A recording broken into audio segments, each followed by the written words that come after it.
कुबड़ा धोबी। एक बार कोई दुष्ट व्यक्ति साधु का वेश बनाकर लोगों को अपने जाल में फंसाता और धतूरा आदि खिलाकर लूट लेता था।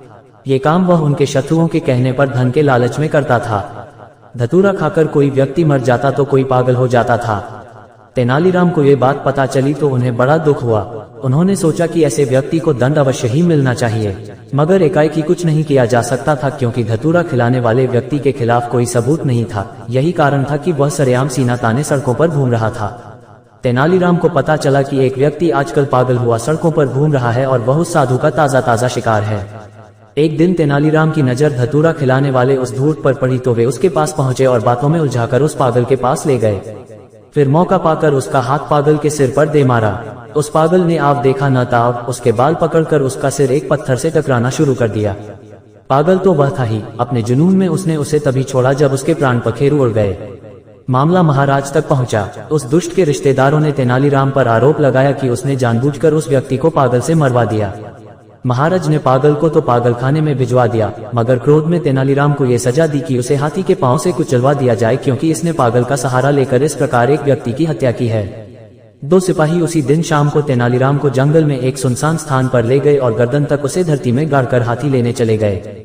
सिपाहियों को गए हुए अभी कुछ ही समय हुआ था कि एक कुबड़ा धोबी वहां आ पहुंचा। क्यों भाई, यह क्या माजरा है? तुम इस तरह जमीन में क्यों गड़े हो? भाई, मैं भी कभी तुम्हारी तरह कुबड़ा था। पूरे 10 वर्षों तक मैं इस कष्ट से दुखी रहा। जो देखता वही मुझ पर हंसता और फलियां कसता था। यहाँ तक कि मेरी पत्नी भी मुझे अपमानित करती थी। आखिर एक दिन मुझे एक महात्मा मिले। उन्होंने मुझे बताया कि इस पवित्र स्थान पर गर्दन तक धरती में धंसकर बिना एक भी शब्द बोले आंखें बंद किए खड़े हो जाओगे तो तुम्हारा सारा कष्ट दूर हो जाएगा। मिट्टी खोदकर मुझे बाहर निकालकर जरा देखो तो सही फकी में राकुबर दूर हुआ या नहीं। ये सुनते ही धोबी जल्दी जल्दी उसके चारों ओर की मिट्टी हटाने लगा। कुछ देर बाद जब तेनालीराम बाहर आया तो धोबी ने देखा कि उसकी पीठ पर तो कुबड़ का नामो निशान भी नहीं है। वह बोला, मित्र, मैं भी वर्षों से कुबड़ के इस बोझ को अपनी पीठ पर लादे घूम रहा हूँ। मैं भी अब इससे छुटकारा पाना चाहता हूँ। मेहरबानी करके मुझे भी यहीं गाड़ दो और मेरे ये कपड़े धोबी टोले में जाकर मेरी बीवी को दे देना।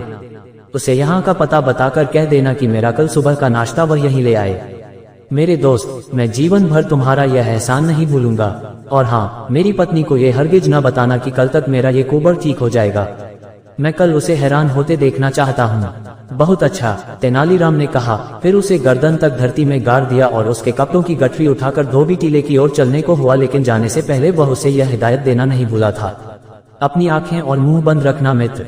चाहे कुछ भी क्यों न हो जाए, यदि तुमने आंखें खोली या मुंह से कोई आवाज निकाली तो तुम्हारी सारी मेहनत बेकार चली जाएगी। और तुम्हारा ये कुबड़ भी कर दोगुना हो जाएगा। तुम चिंता मत करो मित्र, इस कुबड़ के कारण मैंने बड़े दुख उठाए हैं। इससे छुटकारा पाने के लिए मैं कुछ भी करने को तैयार हूँ। धोबी ने उसे आश्वासन दिया। इसके बाद तेनालीराम चलता बना। उधर राजा के सिपाही जब उस स्थान पर हाथी को लेकर पहुंचे तो वहां तेनालीराम के स्थान दर किसी अन्य को देखकर चौंके और उससे पूछा, तू कौन है? किसने तुझे इस खड्डे में गाड़ा है? धोबी कुछ न बोला। ओ मूर्ख, कुछ बोलता क्यों नहीं? यहाँ सजा प्राप्त एक आदमी गड़ा हुआ था और हम हाथी से उसका सिर कुचलवाने के लिए हाथी लेने गए थे। लगता है तू अपराधी का कोई रिश्तेदार है और तूने उसे भगा दिया है। खैर कोई बात नहीं, हम तेरा ही सिर कुचलवा देते हैं। ये सुनते ही धोबी की सिट्टी पिट्टी गुम हो गई। जल्दी से उसने आंखें खोली और बोला, नहीं नहीं दरोगा जी, ऐसा जुल्म न करना। मैं किसी अपराधी का रिश्तेदार नहीं बल्कि कुबड़ा धोबी हूँ। मैं तो अपना कुबड़ ठीक करने के लिए। इस प्रकार उसने उन्हें पूरी बात बता दी। अरे मूर्ख, इस प्रकार भी भला किसी का कुबड़ ठीक होता है? तूने एक अपराधी की मदद करके उसे भगाया है, अब तुझे दंड मिलेगा। धोबी ने सोचा कि बुरे फंसे, मगर उसने अपना संयम नहीं खोया और कुछ सोचकर बोला, देखिए दरोगा जी, यदि आप मुझे दंड दिलवाएंगे तो दंड से आप भी नहीं बचेंगे। मृत्युदंड पाए उस खतरनाक अपराधी को आपको अकेला नहीं छोड़ना चाहिए था।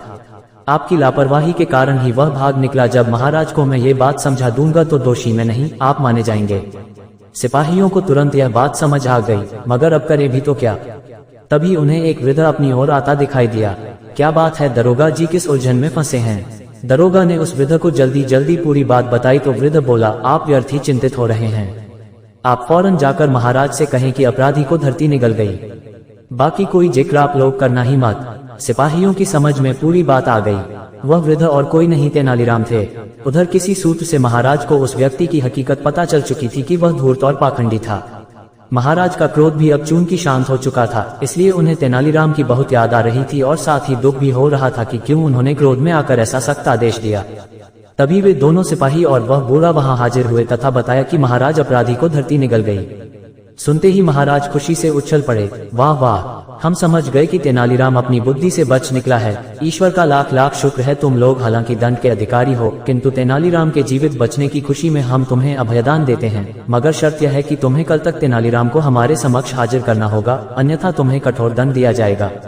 महाराज की जय हो। तभी सिपाहियों के साथ आए बूढ़े ने अपना वेश उतार दिया और बोला, तेनालीराम हाजिर है। ओह तेनालीराम, महाराज ने उसे गले से लगा लिया। हम अपने फैसले पर बहुत पछता रहे थे। उनसे जलने वाले दरबारी एक बार फिर मन मार कर रह गए कि कमीना इस बार तो मृत्यु को ही धोखा देकर लौट आया।